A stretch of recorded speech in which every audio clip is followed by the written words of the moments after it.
Everybody, welcome back to the Insiders Lounge. Today we have another episode and another special guest. Kevin, thank you for joining me and feel free to introduce yourself. Hi Chad, how's it going? Thanks for having me. As you mentioned, Kevin Island here from the Northern Colorado Hailstorm, Rain, Lightning Academy Director and Assistant General Manager for the pro teams. So like I always like to start, I want to know your first footballing memory. If we go all the way back, what's the first thing that you can think of? Yeah, I when you sent through the questions, I had a long think about this one, and I grew up in Scotland, as you can probably tell. I lived in a very very small village. Right behind the house was a soccer field. So my house is actually positioned on half field. So earliest soccer memory is just hitting up that soccer field every day. Honestly, we could have been 4 or 5 years old, and we were big Celtic fans growing up. So full kit, 4-year-old running around that park like from 9 a.m. to I don't want to say 10 p.m. at night, but could have been that. But yeah, just constantly playing soccer from a young age in the field behind our house. And you hinted at it a little bit there. Obviously, the Scottish accent is quite clear. Growing up in Scotland, can you give me a little bit more about sort of like your family upbringing? What was it like your childhood and also sort of the youth career leading up? How did you first get involved in like playing on a team and then going on? I know eventually you made it to the US side, but we'll get into more of that later on. Yeah. So there was actually that field that was right behind the house. There was a local club. I mean, small grassroots club. Had a couple of older brothers that big soccer players as well, and so anytime they were playing, I was always at the field. I was always playing, and ended up it come my turn to get on a team. My dad was actually my coach. Ended up being able to play up a couple of years with my brothers, and it just how it is with family. It's more convenient if the kids are all playing together. probably actually did me a good turn. I was able to actually progress into probably one of the best academies in the United Kingdom at the time, Celtic, from that very small grassroots club, and from there just was in the academy system right through from 12 years old to 19 years old. Don't get me wrong, I would bounce between what you'd call maybe competitive. I'd maybe go back to a grassroots club, academy, but for the most part, from 12 to 19, I was in that system, 3-4 times training a week, high level competition on the weekends. And from there, I was able actually to progress to, in my home region, there's a couple of professional teams, and I was able to progress into the first team from the U19s. I was jumping up to the first team of a Division 2 club at the time when I was 19. So yeah, that was sort of the playing journey. And I know we're gonna talk about it later on, but what is the like kind of development system like in Scotland? What are the biggest differences to what people might know from the UK in terms of like England and then the European side as a whole, Germany, France, so on, but then also compared to now? Obviously you've had experience in the US, and then also before that you're in New Zealand and Australia. So I'd love to hear some of the differences in the way development is done in Scotland, but then also like Celtic specifically.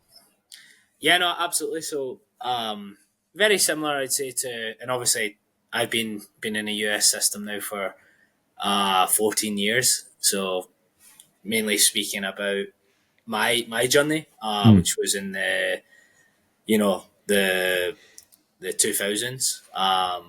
But I would say very similar to the English academy system, that you have all these grassroots clubs. And when I say grassroots clubs, I'd say the level of coaching is pretty decent because it's in the culture. Even when somebody's dad is taking your team, they've still got a bit of knowledge about soccer. It's not some guy that and no disrespect, but somebody that grew up playing baseball or grew up playing volleyball or something, and they've been thrown in to coach a soccer team. For the most part, every male in Scotland at one point in their time, grew up playing soccer, and so even these grassroots clubs, you have guys that have a bit of knowledge about the game, but everybody's goal is to leave that club to join an academy system. And obviously the big two are Celtic, Rangers. You've got other clubs popping up and doing well. But I think what stands out for me, and I can even remember back uh, when I was a kid growing up in some of the academies. I actually played at one time for so you've got at the time it was the Scottish Premier League, the first division, the second division, and then the third division. I actually played for an academy in the third division, but they had 5-star status. So what that means is just because you're playing in the third division doesn't mean your club is playing against weaker competition. It actually means if you can meet criteria, you know, how good are our coaches, how good are our facilities, are we putting a lot of resources into our academy? The SFA or the Scottish Football Federation will give you 5-star status. And it pretty much means, hey, this is actually, even though these guys are in the fourth tier, this is a good place to be developed as a soccer player. So I bounced around a few of those, and I think very similar to New Zealand. As a coach, I went through that. As a director, I went through that, where I had to meet all this criteria for academy. So I'd say that's a big one. You know, the standards that these academies are held to, but also that, you know, that word academy is quite loosely thrown around in the US. Like, oh, I'm in this academy, I'm in that academy. I'd probably say, for me, if just my opinion, the only true academy is any MLS club that is not pay to play. You know, like other clubs will say, oh, this is the academy, that's the academy. But then I'd question, like, well, what is an academy? You know. So that's, yeah, you're defining true academy as like the equivalent of Celtics Academy or Rangers or any of the bigger clubs in sort of the UK and Europe and so on. Exactly. So I think you had Tommy Miller on from the Philadelphia Union, Mhm. and he was talking about building the academy there, like that. Yeah, that to me is like the like for like. Don't get me wrong, obviously, like I say, football in Scotland, that's ingrained in Yeah, the culture. You might be pulling in better players from the get go, but in terms of like, I'm going to call this an academy system. I'm going to call this an academy environment. I'd say it's a big MLS environments that you're not being charged to play. right. And then going into back to your career specifically, can you lead us up to the point you mentioned that up to 19 years old you were in the academy and then you ended up coming to the US? Can you talk about kind of your decision making? Where was, I know I always love hearing from international students specifically, where did they first get introduced to the idea that they can come to college in the US? When was that sort of a pathway that was relevant for you? Yeah, no, really good question. And again, I thought about it when you sent the questions through. So like I said, I was in the U19 at the club at the time was A United, playing the Scottish Championship right now. But massive club in the area. Um, they have a big rival in the SPL. So it's Kilmarnock and Ayr are the two big ones Mm, in our region. And so yeah, I was in the U19s, getting called up to the first team, training with the first team. But if truth be told, I was sort of looking around as a 19-year-old boy and going, yeah, I don't know if this is for me. In terms of it was a very unique setup that half of the first team were sort of full time, so they would come in the morning and train with some U19 players, and other guys would be going and doing a 9 to 5 job, and then the first team would train again in the evening. It was kind of a hybrid at the time, yeah. and yeah, I was thinking, uh, one, I didn't know if the environment was right for me, but then I was looking at we had some good players at the time, and as a 19-year-old boy, I'm probably just making up the numbers and training, and obviously playing reserve football. But I'm looking ahead at me and going, there's 2, 3 guys in my position, two, three experienced pros in my position. So I ended up actually uh, joining leaving the club and joining like a fifth tier men's team. And it was at that time I was just trying to figure out what I wanted to do. Was I going to go to university in Scotland? Was I going to go get a 9 to 5 job? I was playing pretty well for this, having obviously dropped down, being quite a good academy player, playing fifth tier. Um, and I ended up playing a game one time, and a guy approached me and he said, "Hey, would you ever be interested in going to America to play?" And to be honest, it had crossed my mind. I had Mm. looked at it. I had a few looks before, Where and was the like exposure to that? Like, where did you see that? Because Like, would it have been through like a social media or website, or like what was the like first kind of idea that you saw that? So yeah, so I actually played my first year. So how it works in Scotland is Mm. you jump from 17s to 19s. So my first year of 19s, I was actually still in school. So I end up getting picked for like the Scotland schoolboys. So pretty much, um, the Scotland schoolboys is everybody that's still in school at that time. They play like an international tournament against Mm. England, Wales, Ireland, Northern Ireland, sort of home nations tournament. And so actually we pretty unique. But part of my journey was we actually played England schoolboys at Wembley, the new Wembley at the time. Wow. It was probably one of the first ever games played there. It was Scotland against, I think there was ended up being like 20,000 people there, just because brand new Wembley. Mm. There's that rivalry between Scotland and England. So I ended up after the game. It was actually the University of Wisconsin men's coach was at the game. He'd come over to look, I guess, recruit players, and that was when it first came on my radar. And but I was just maybe a passing thought at the time. I'd just signed for A United, was going to go down that path, and try and go through the academy system into the first team. And so that's when it first sort of came on my radar. I probably looked up the University of Wisconsin. I'm seeing all these. I'm seeing just place covered in snow and stuff like that. So, yeah, like I say, it was probably a passing thought at that time, and never really became like, what, I really want to do that until when I was approached the second time. Yeah, so then talk us through kind of the second point of interaction and going to the US, and why was that sort of the path that you were willing to take? I'm sure that's a bold move. You're still quite young at the time, obviously no family, no friends in the US. So talk us through kind of your steps leading to actually going to the US. Yeah, so I think no idea about the college system in terms of D1, D2, D3, NAIA. Sort of learned that as you go through, as you're over here and you're through the process. But the guy who approached me after at the second time sort of said to me, "Hey, would you be interested in going over to the United States? I have a contact in West Palm Beach, Florida."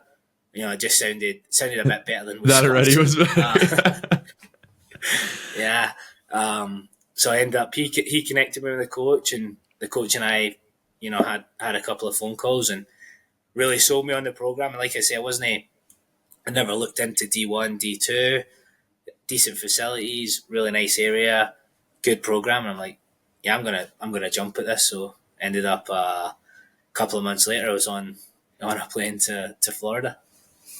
And then I always like getting into like the transition stage of when you knew that you were sort of going to get into the coaching world, into the management side.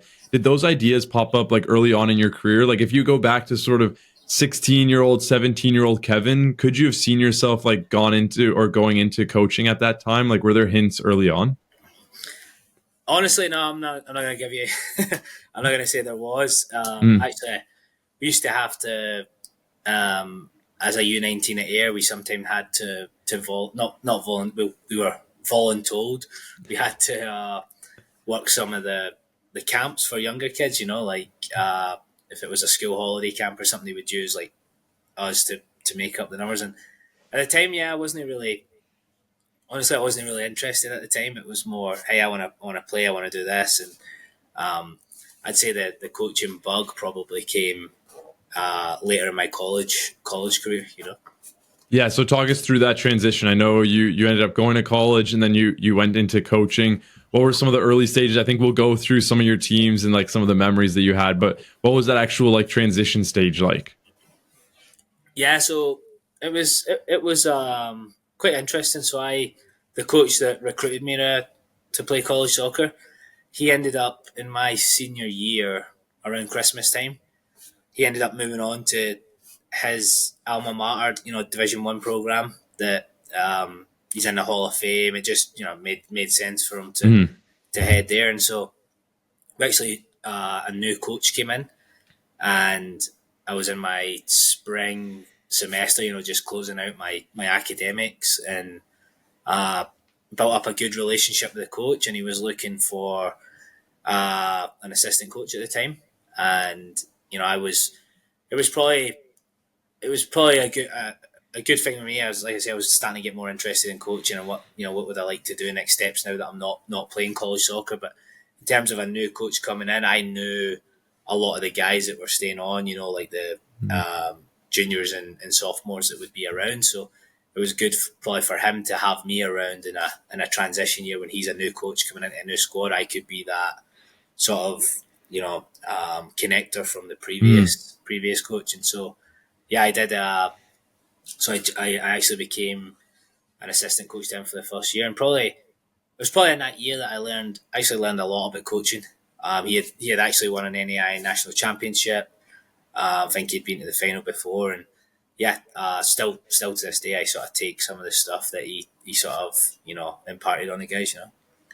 So if we go through some of the clubs that you went through previous to Hailstorm, obviously Jupiter United, East Coast Bays FC in New Zealand, and then you got Orlando City Youth Soccer Club, and then Colorado Rapids. So can we go through each of those, your kind of role in the actual organization, and then maybe some highlights? We'll get into more of like the development system of the US and so on later on. But I'd love to Yeah, hear some of your like maybe highlights and then some things that like areas of improvement for maybe that part of the pathway in terms of the US, but also then like New Zealand. It's interesting to kind of compare pathways and ways that players can kind of move through the system in each organization. yeah, no, absolutely. So when I was an assistant coach at Palm Beach Atlantic, um, I actually stumbled on Jupiter United by chance. It was a local youth soccer club, but I'd say they're probably in a downward spiral. They were, how these youth clubs go. One minute they're huge, one minute they're Yeah. small. It depends who's in charge, depends what's happening at the program down the road, and so on. How probably it's probably the US youth soccer system over, and so I ended up jumping in there just as a coach, and it was good for me because I spend the day coaching assistant coach college kids and guys that are a similar age to me. I'm obviously a wee bit older than them at the time, but coaching 18 to 24-year-olds in a day, and then at night coaching uh, 9s and 10-year-olds. It was good, good experience just to see where I wanted to fit in. But um, I I was at the time I'm at a club where I can just see, geez, this club's on the way out.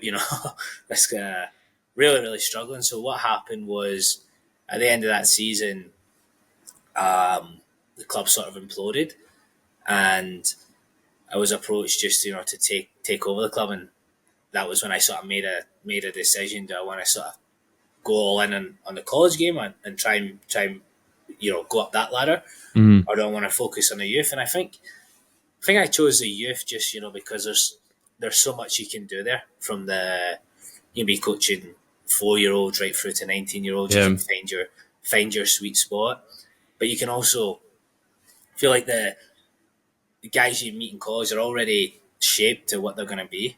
Whereas the youth space, you can take a kid on a journey from 4 years old. If you have the right program, you can keep them in your program right through to 19, and it's with these youth clubs, it's a blank canvas. If you're in charge, you can put your identity on it. You can say, this is what I believe in, and this is what I think works, and this is the development pathway. So yeah, I just sort of embraced it, and honestly, we went from a struggling youth club to, geez, I think our numbers must have been like eight times the size, Wow. from where it originally was. And honestly, I put that down to just telling people, here's what we're going to do, here's what we can offer, here's why we believe it, and if you're in, you're in. If you're out, all the best, And Mhm. I think, yeah, that was it just spiraled out of control into something that became huge at the time. And then leading to your time in New Zealand, talk me through like how does someone go from Scotland to the US, then on to New Zealand, and then also through the structure there. What was the club environment like? If people have no experience or no knowledge of the actual like New Zealand soccer system, can we kind of get a walkthrough of that? No, 100%. So by chance, I actually ran into probably one of my best mates in football, a guy called Dan Cook. So I met him in Florida. I was still after college. You know, you still have those years where you're trying to stay in shape. You're still trying to play. So I actually played on a NPSL type team at the time, down in Boca Raton. He was the coach. He'd just come over from England. He'd been at Plymouth Argyle. He was doing his masters at FAU, and so struck up a really good relationship because I think our values were aligned in what we believed in was right for developing soccer players. And so I said, hey, would you want to come in and help us coach a couple of youth teams and be part of the program at Jupiter United? And yeah, we just struck up this good relationship for the year. And at the end of the year, he told me, "Oh, look, I'm going to go do my doctorate in New Zealand." So obviously a big loss for our program. But a year later, he had obviously saw what I'd done at Jupiter United, and a year later he was knocking on the door and saying, the club I'm at in New Zealand. So he did his doctorate in New Zealand, but he found like a semi-pro club in New Zealand that he was doing a Mm. bit of coaching at.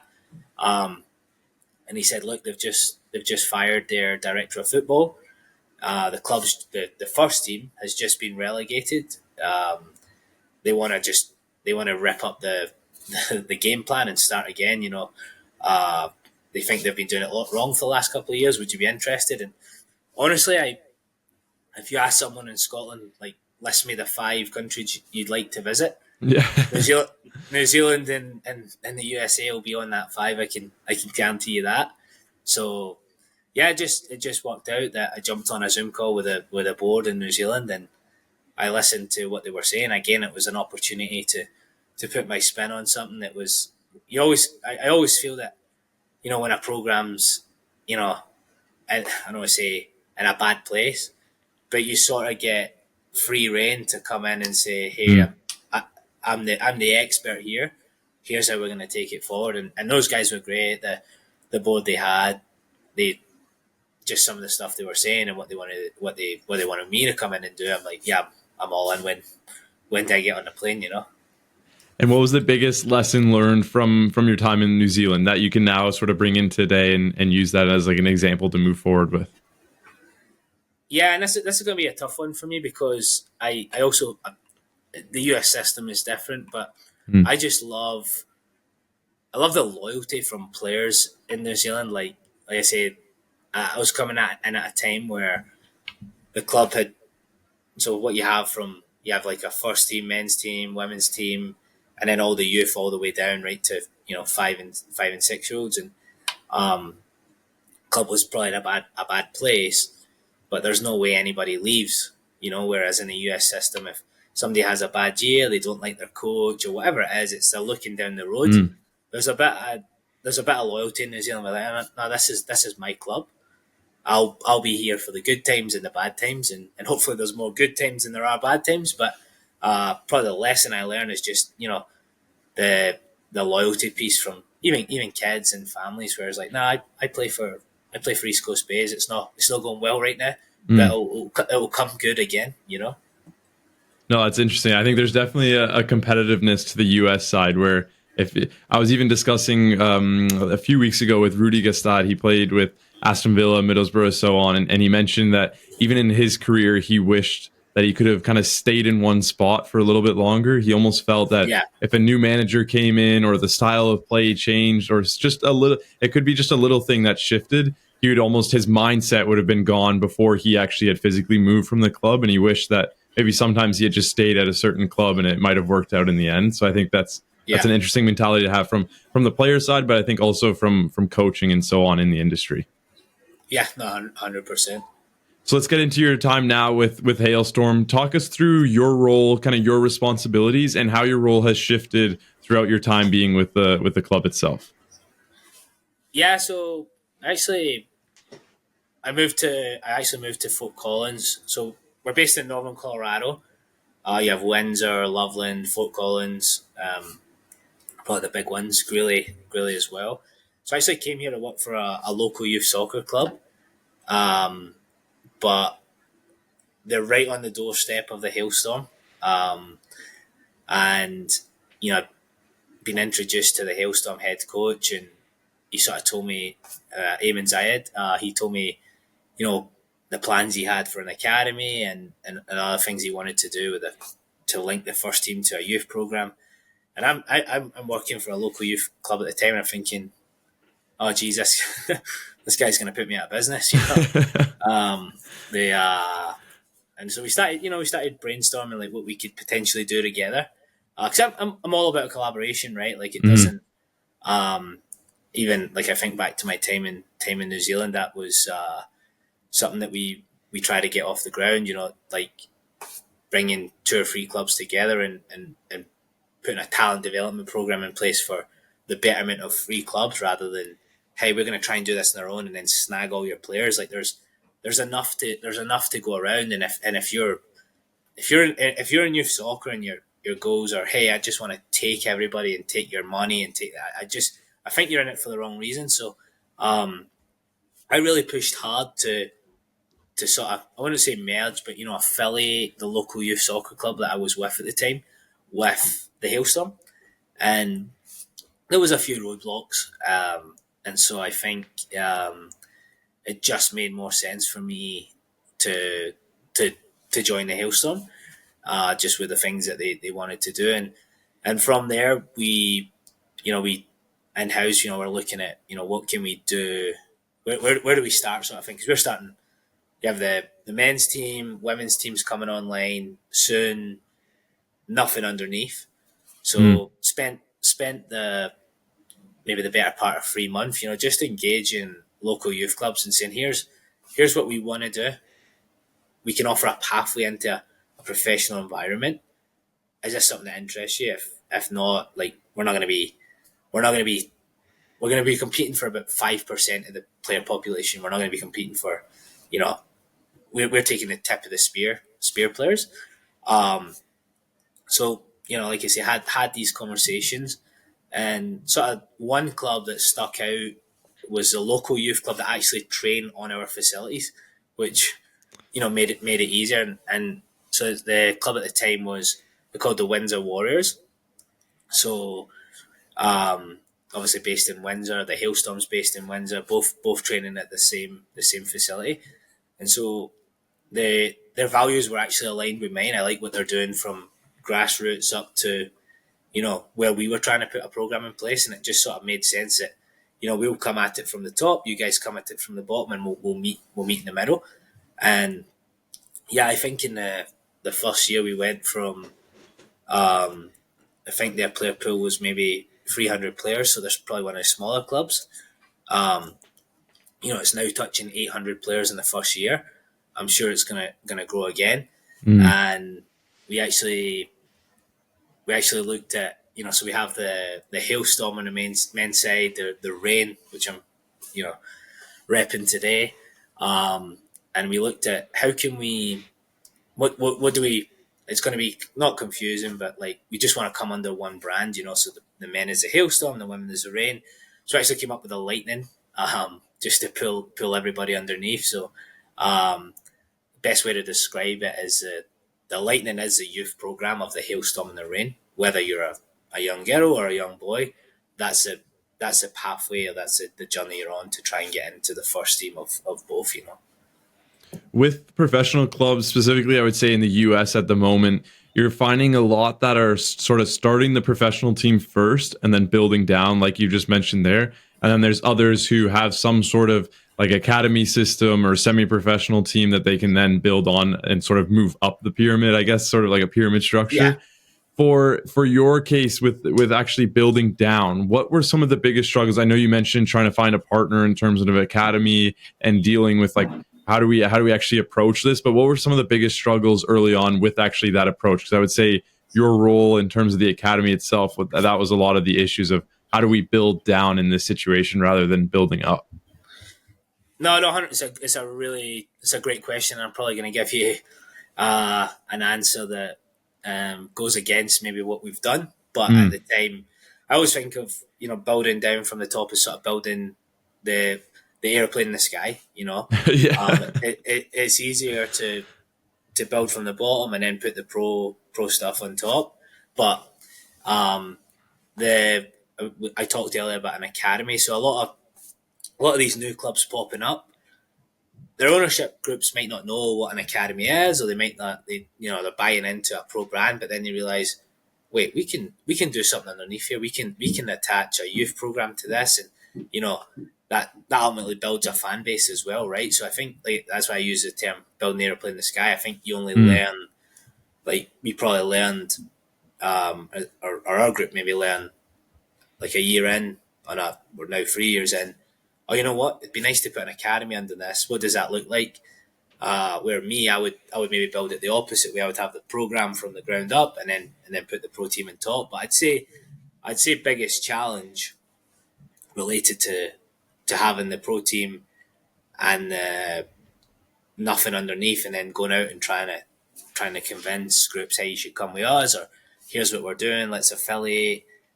It's just again, I'll take it back to money and other things. It's a fear of, honestly, for a lack of a better word, some youth programs think, I'm going to get put out of business here, and that's never the intention, But some of them feel like our intention never to go and build a youth program under the Hailstorm because we want to make $1 million or we want to do this. We want a youth program to develop players and build a fan base and have people proud. Young kids pull on the gym and say, oh yeah, you know what? See, I play for this team on a Saturday afternoon, then I go cheer them on a Saturday evening. That's the intent. It's never to, hey, we're going to run you out of town even though you've been here for 30 years, So I think the biggest stumbling block for me is just people being a bit cautious and saying, okay, what are these guys trying to do? We're the only game in town, and again, I'll go back to the club that we eventually aligned with. They're comfortable in what they did, sort of the recreational grassroots up, and they didn't have that piece that we were bringing, so it made sense. Whereas if someone has the piece that we can bring, they see us as a threat, which is never the case. And my argument to that is that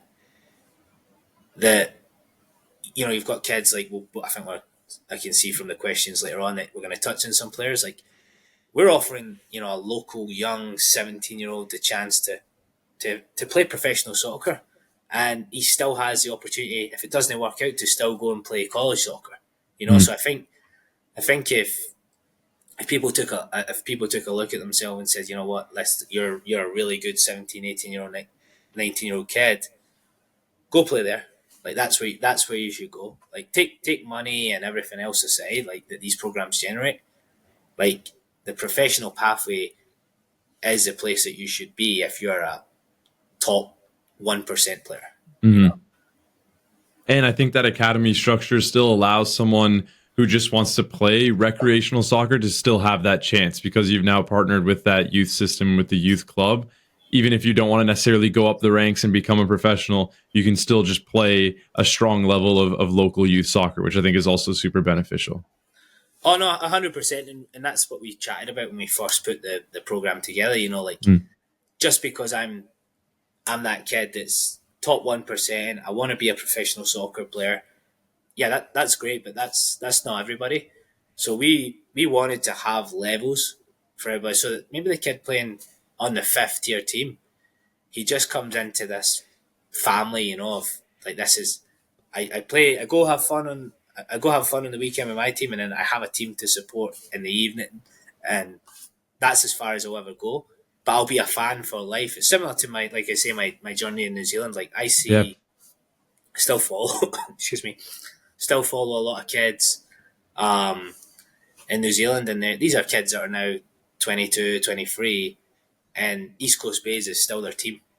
Like, they'll go back on the weekend and support them, regardless of where Wow. they are in their football journey, their work journey, And are you starting to see that sort of like environment being instilled in the US? Like, I know, like, let's say, take for example, you growing up in Scotland, like, you grew up in a family that was Celtic raised. Like, there was no option to go and support Rangers or go and support another club or start supporting a team in Germany or France or so on. I think in the US, we grew up naturally in North America as a whole, where you support other teams in other countries, but are you starting to see that like local support? And because players are now able to play in an academy where they see professional players, they see a professional environment, so they can almost support it more locally and it feels more like home. Are you starting to see that sort of mentality grow, especially like in Hailstorm, for example?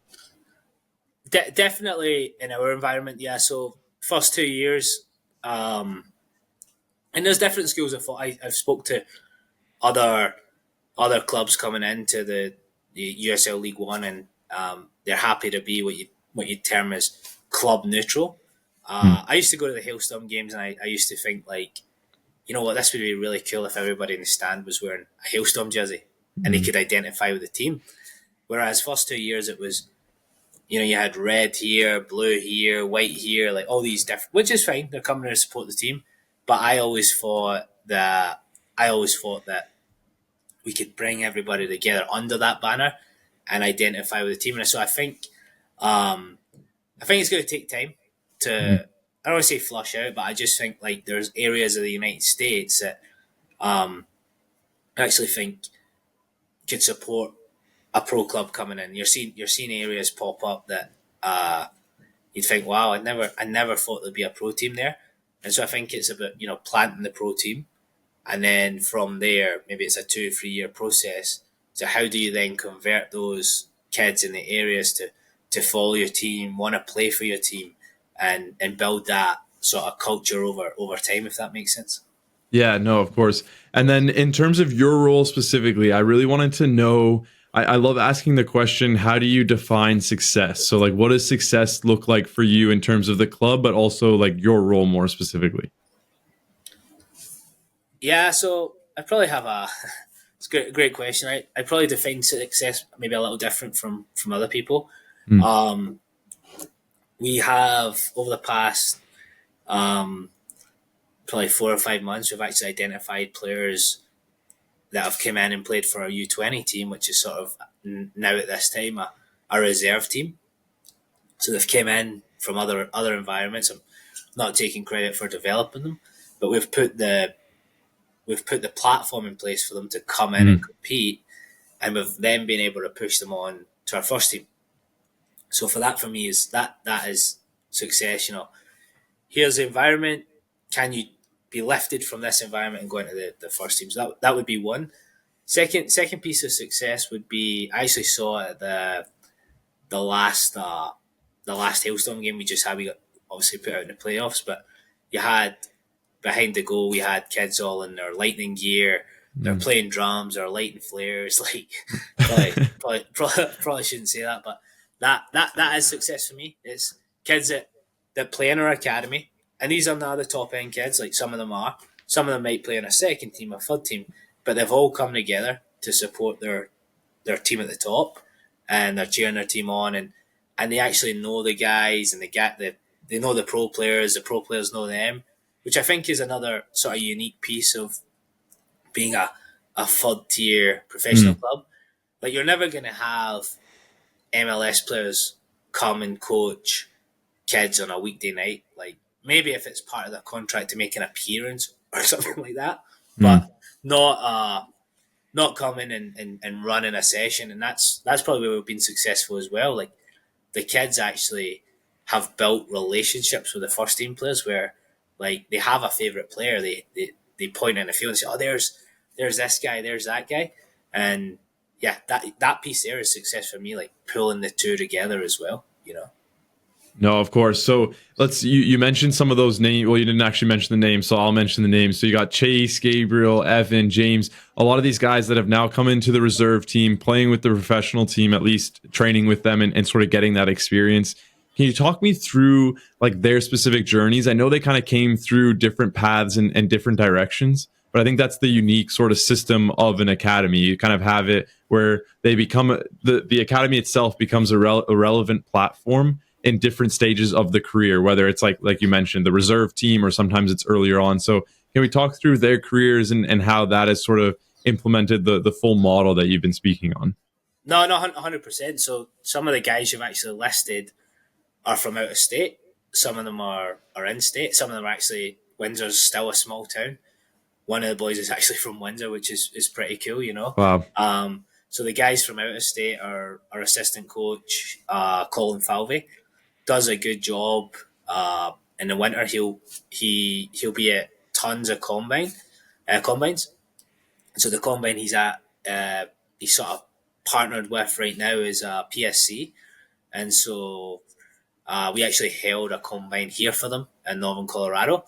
It was a preseason game for our first team, and so he was identifying young boys during these combines. I think he maybe visited like 7 or 8 cities that could come in and play 20s for us, and then be pushed to the first team. Mm. So that was Chase, Gabe, Eric. Chase ended up obviously, you know, getting a ton of time on the bench for the first team.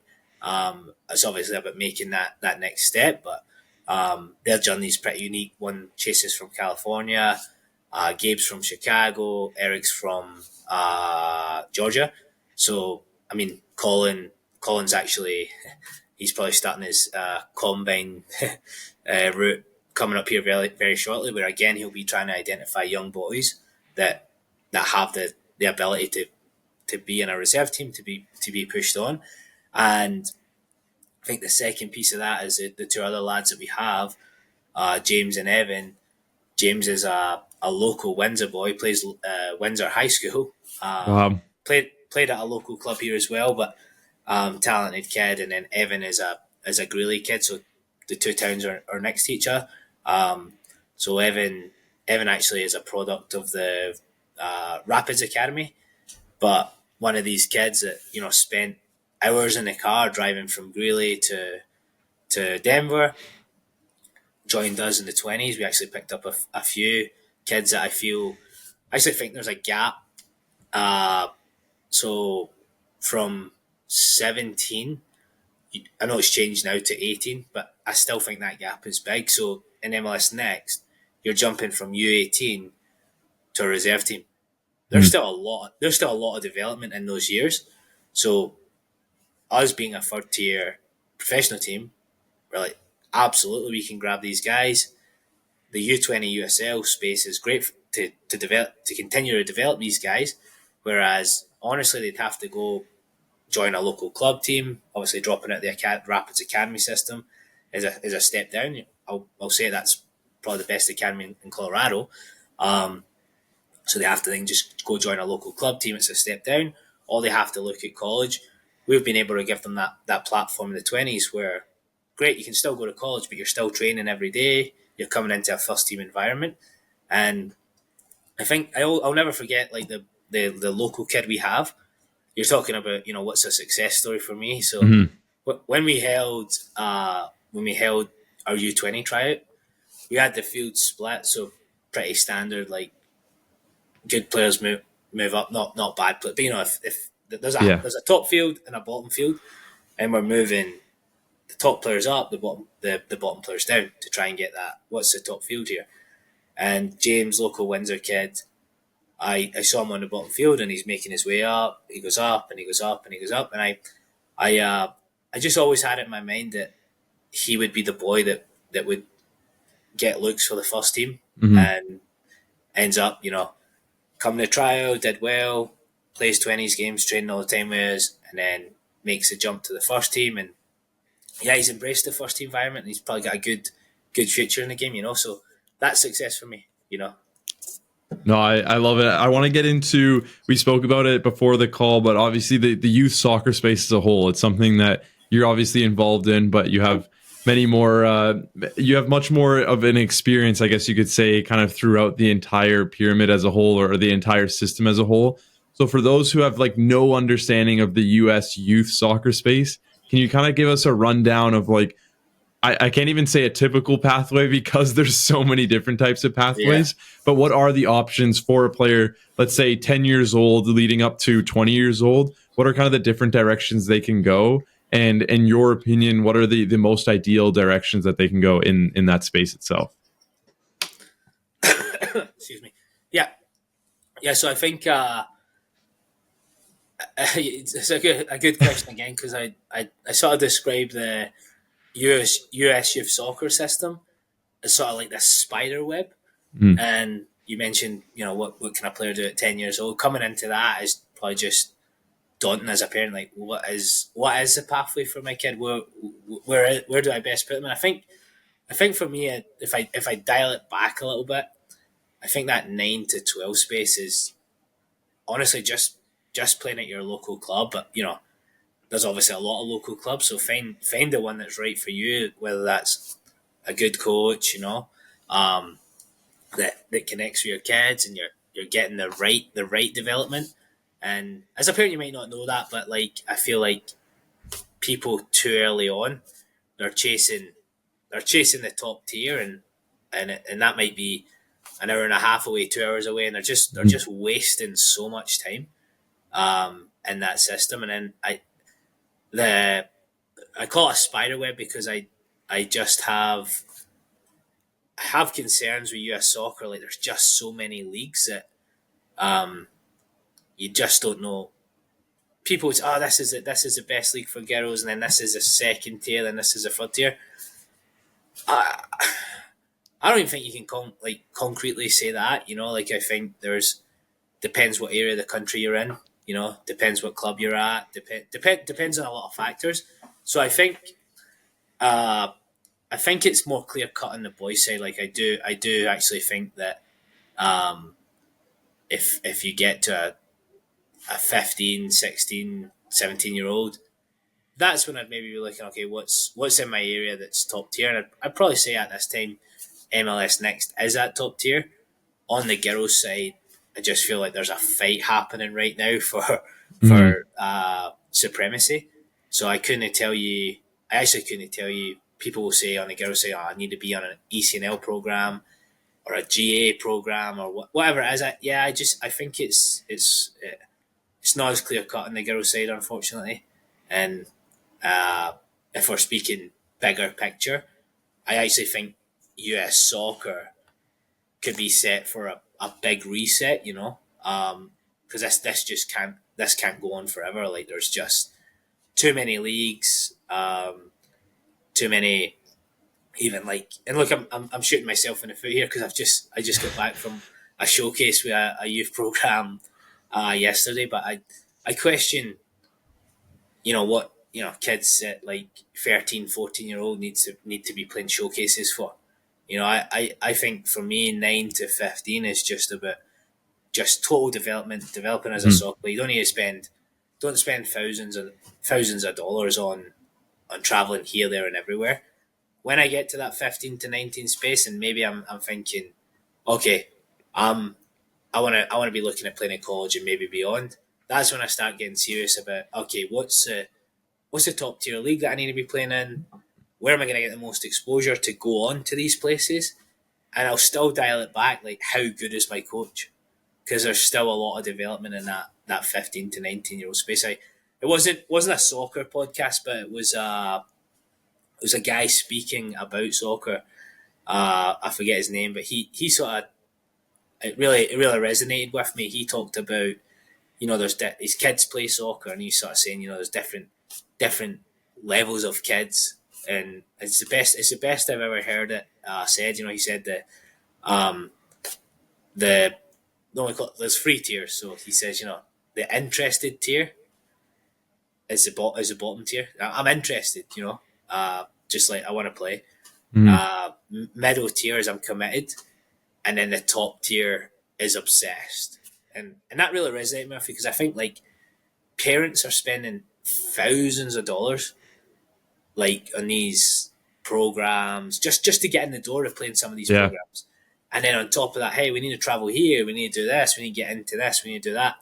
And their kids aren't even obsessed with it. Their kid could take it or leave it. So when I say it's due for a big reset, I don't know what that looks like, but I just uh, ever since I got back from New Zealand, I've just always had in my head, Jesus, like, US soccer is a mess, and it's a shame Mhm. because obviously the hire they've just made with the US men's national team, even the women's national team, great hire, but it's like what's happening what's happening underneath is obviously going to be a product of what's happening up here.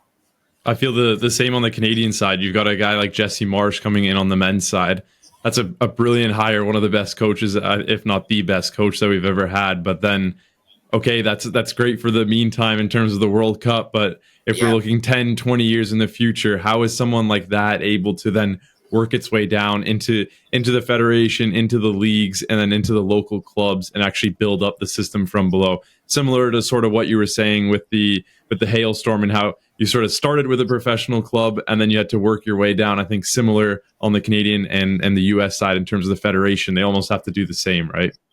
No, 100%. It's going to be interesting. Obviously, the US are hosting the World Cup.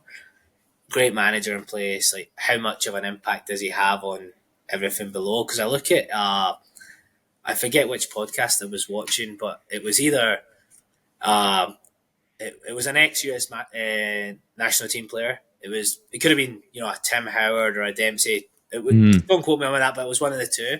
And he was talking about, um, the team that the US have right now in comparison to the era of Bradley, Dempsey, Yeah. Donovan, Altidore, and he said that generation was better. I actually don't disagree with it. I actually agree that team would give the current US team a game or beat them. And I think like there was never like MLS Next or DA. These guys just found their way to the top, Yeah. whether it was getting out of the USA or going to an environment like IMG at the time, which was probably the place to be, um, or just finding the right coach and developing and getting in the right program. But it's sort of back to the question, like everybody's journey was different. There was no formula for these guys to go, hey, do this, do that, do this, and you'll be in the US men's national team. And so everybody's peddling, you need to be in this program or that program now. Look at the crop we have coming through. Like, yeah, I don't think it's as cut and dry as that. And I do maintain that, like, if you took away, like a lot of these, funnily enough, like I don't know if you're familiar with like ODP and State Cup in the Mm. USA. Like a lot of players in that generation would have played in these programs, and now it's like a lot of these kids are dropping out AODP. They're dropping out. Like none of the top players play State Cup in their state anymore. And for me, it's like if you just eliminated all the leagues, the best players would still find their way to the top. Like Yeah. the state leagues would be stronger, whatever that top tier in the state is. That would be the top league. Just because you put a patch on the sleeve and you have a different acronym or whatever, like doesn't mean anything. It's just that's just my opinion. But I'll need to go back and look who said it. But yeah, I totally agree that generation could have been better, and it wasn't one of peddling all these different leagues and programs at the time. Can you like if we can we examine what you said there? You kind of said that we have to simplify the entire thing. There's too many leagues, too many teams, too many sort of options, I guess you could say. But if we take something like the European system as a whole, is that something that you implement into the US? I know the US is difficult because you've got kind of this college side, you've got the men's and women's both kind of coming up at the same point. So for you, what is the actual like solution? I know it's a super difficult question to say, but like what would you say is the best way to kind of move forward in terms of simplifying it? Yeah, I do. I do. It's funny. I have thought about this, so I do actually have an answer to the question. Mm. Don't know if it's the right answer, but I'll give you it. I actually think that MLS clubs need to take more ownership in development of players, and I don't think it's from U9 all the way to U19. I actually think Mm. it's in the 15s, 17s, 19s space, and then where they're at. Obviously, there's not an MLS club in every state to facilitate the development of these players. But I think wherever there's a gap, US soccer should step in and form development centres that are the equivalent of these MLS programs. Hmm. So that players aren't driving here, there, and everywhere for the opportunities.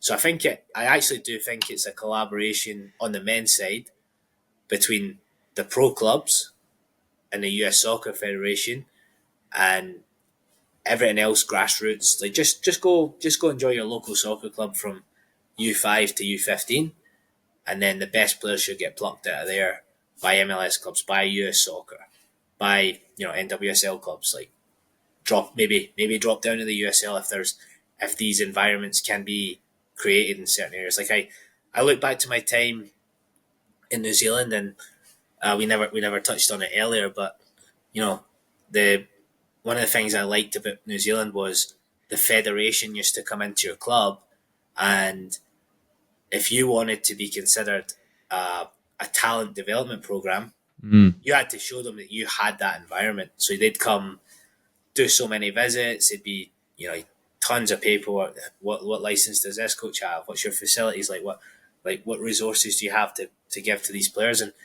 once you get that status, then they're your biggest advocate to bring players in and say, hey, if you want to be developed as a soccer player, you need to be playing here.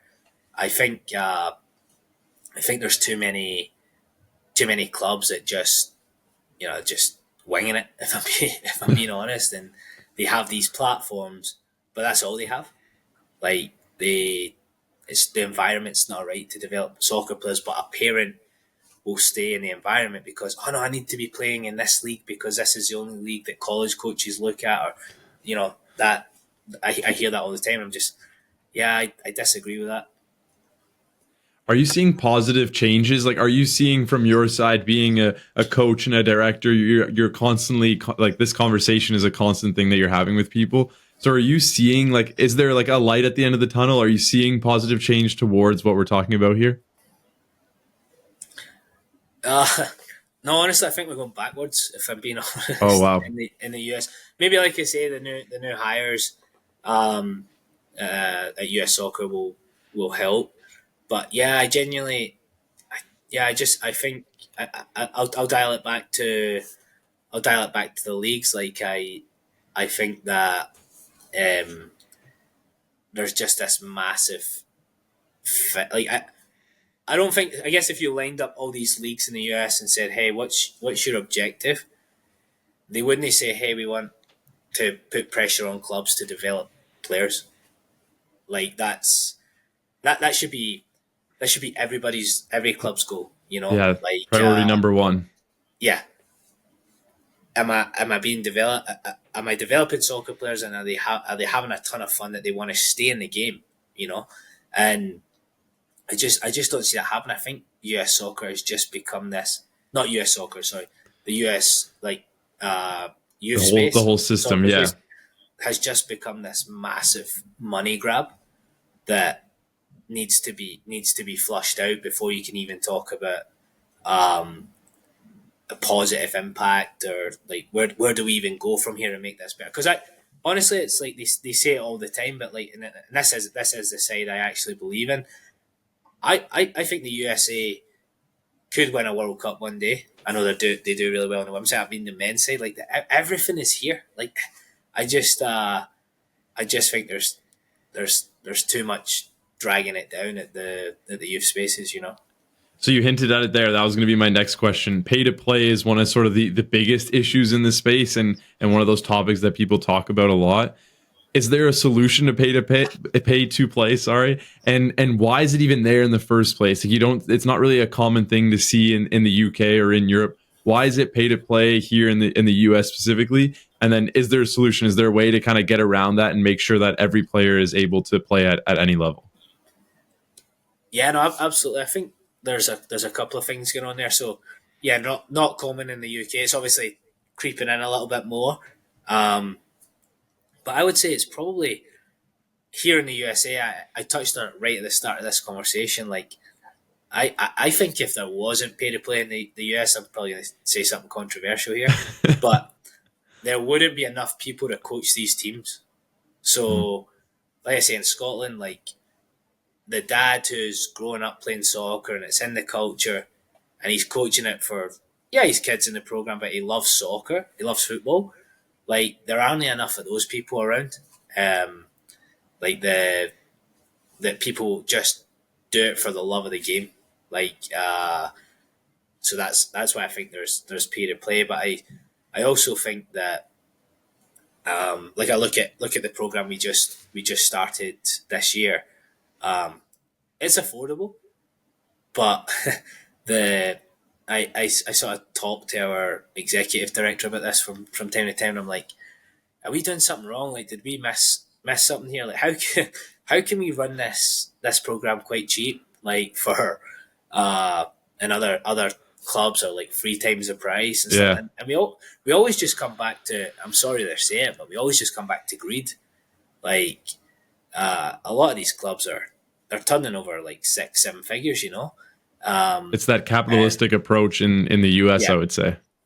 oh, 100%. And um, it's kind of like we came into the market at a very reasonable price, and I almost feel that people look at it because they've been told, hey, the bet for the best you have to pay the best. You have to pay Mm, the highest price for the best. When we came in at the market, in some cases at under half price, because we can't realistically be in a we're USL one team, a yeah. women's team is USLW. I'd love to make it free to play, but that's just not reality. But we did come in at a good price, and but at the same time, people are looking and going, "What's the catch here?"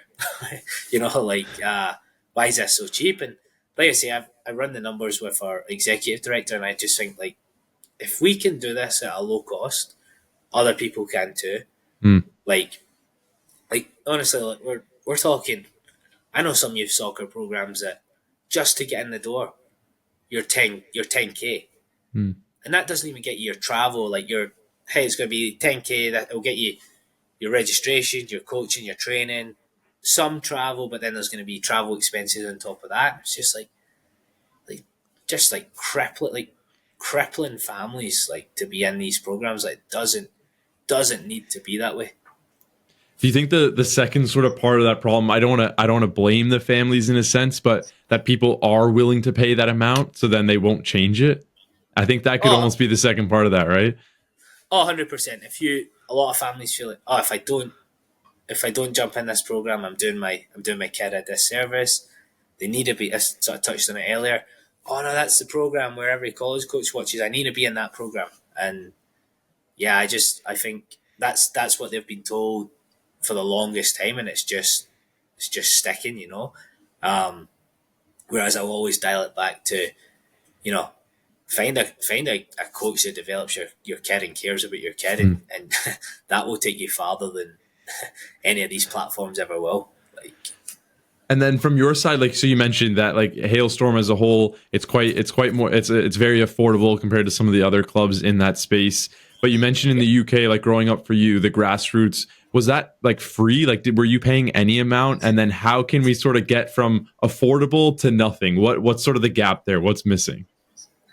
yeah, so I think it's a good question because I always you talk about the very first question, memories. I always remember turning up at my grassroots club every say it was a Wednesday night, and you had a pound coin and a 50 pence piece coin, which is half a pound. So like $1.50, say, and you gave that to the coach every Wednesday, and that paid for your referee fees on the weekend. So like every kid did that. So what's that? Maybe $20. Then we pay the referees that $20 next Wednesday, same thing, and you're talking what maybe 20 weeks. So Hmm. nothing to be Nothing honest. compared to what we're talking Yeah, about here. Yeah. and I think to go back to the second part of your question, yeah, I don't know how. I honestly I don't know how the gap closes on that. I know I work with a lot of guys that they wanna raise a ton of money for kids to play soccer, and we're doing that right now. Um, but I think again, if I'm gonna be critical, like the the US Soccer Federation could probably step in Hmm. and somewhat help help close that gap. Yeah, I think it either gets filled in by pro clubs in terms of like an MLS environment, what you're saying, where they can basically cover the fees for the entire academy, or you have like NGOs and like the federation and all these other organizations that then just have to raise funds to, like you say, fill in the gaps, and then Yeah, if it's something where it's more recreational, then you can find other charities and sort of spaces like Boys and Girls Club, that sort of thing, where that can fill in those gaps. And I think that's kind of how you get it. The thing I always compare it with is the US is the size of Europe. So when you're looking at yeah, like trying to solve this problem, it's the size of a continent in terms of population and size. yeah. So it naturally will take more time, more resources, and it'll just be a longer process as a whole. So I think that's one of the things to at least keep an eye out, right? No, 100%. I you touched on it there. I think like the problem is solvable. There are these organisations to fix it. It's just whether they care enough about the issue. You know. Yeah, spot on. We'll wrap things up here. We've got two quick fire questions, and then Yeah. we'll let you go. The first one vital part of your daily routine. What's the one thing that you have to do to have a successful day for you? Is that soccer related, or is that You just can a? you can do anything. It can be an ice bath. It can be reading. Whatever whatever you find is the most important part. Yeah. So I grew up drinking a lot of tea in the United Kingdom. So yeah, I love a cup of tea in the morning, just to get me going. No, that's a good one. That's very stereotypical, I would say. And Yeah. if you could sit down with one person for a meal, past or present, who would it be and why? Yeah, so I'd probably get two, like for the strictly like playing side football. Love to sit down with Messi, Mm. just chat through his journey and like what he did as a youth player and how his similar to what you've just asked me. I'd ask him the same Yeah. the same questions, but more on the coaching side. So I don't know if you're familiar with uh, Michael Beale. Um, Mm. he was actually the Rangers manager for a little bit. He was Gerrard's assistant at Aston Villa, Gerrard's assistant at Rangers. Um, he was heavy on the youth side, and then obviously jumped into to managing professional teams in Europe. But some of his stuff is top level. Like I'd recommend any youth coach to try and get their hands on uh, any material he published or put out there when he was in the youth space. My opinion, that's his sweet spot. That's where he should spend his spend his time. I actually met him in Orlando when I was playing for. Mm. I mentioned I was still playing, trying to play, I should say, for the NPSL team. So we ended up crazy. We actually had a preseason friendly with Sao Paulo, and Wow. he was yeah. Our ownership was Brazilian at the time, so they had some Right. sort of connection. So we actually played Sao Paulo, who were over at IMG doing preseason, and uh, Roger Seni. I don't know if you know the goalkeeper that scored all the PKs. Yeah. So he was the coach of Sao Paulo, but when he became the coach of Sao Paulo, he went round all the English Premier League clubs, just doing a visit, and he actually pulled Michael Beale out and wanted Michael Beale as his assistant. So Wow.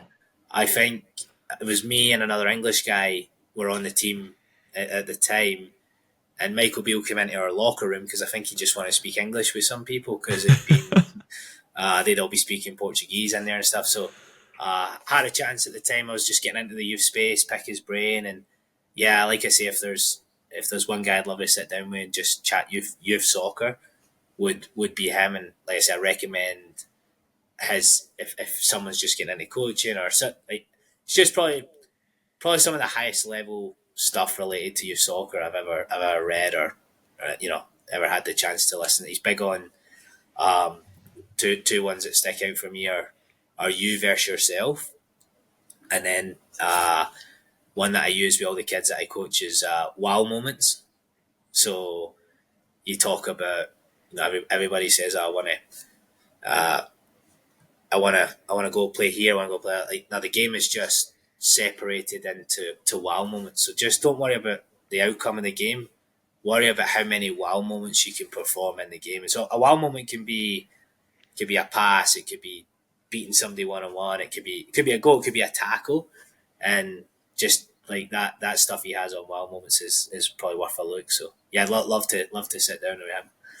Kevin, I appreciate the conversation. I think we can go on all day. Youth soccer and the U.S. youth soccer space is just huge, and there's so many issues to talk about. But I appreciate your time. If you have any last words to wrap things up, and then we'll head out. Yeah, no, absolutely. Yeah, I just want to say, obviously, thanks for having me on. I've really enjoyed it. Obviously, we've chatted offline and sort of geared up to this conversation. Love what you're doing with the podcast and the people you're getting on. I did say one of the last questions was like a shout out that you had sent me. So I did tell my buddy that I was coaching with on the weekend. He's got his own soccer company here in Northern Colorado. It's Total Soccer Training. Probably one of the best I've ever seen at developing technique for kids and so on. So I did tell him I'd give him a shout out. So there you go. I love it, Kevin. Thank you so much for your time, and we'll speak again soon. Okay. Thank you very much, Chad. All the best. Have a good one. Cheers. Cheers. See you. Bye.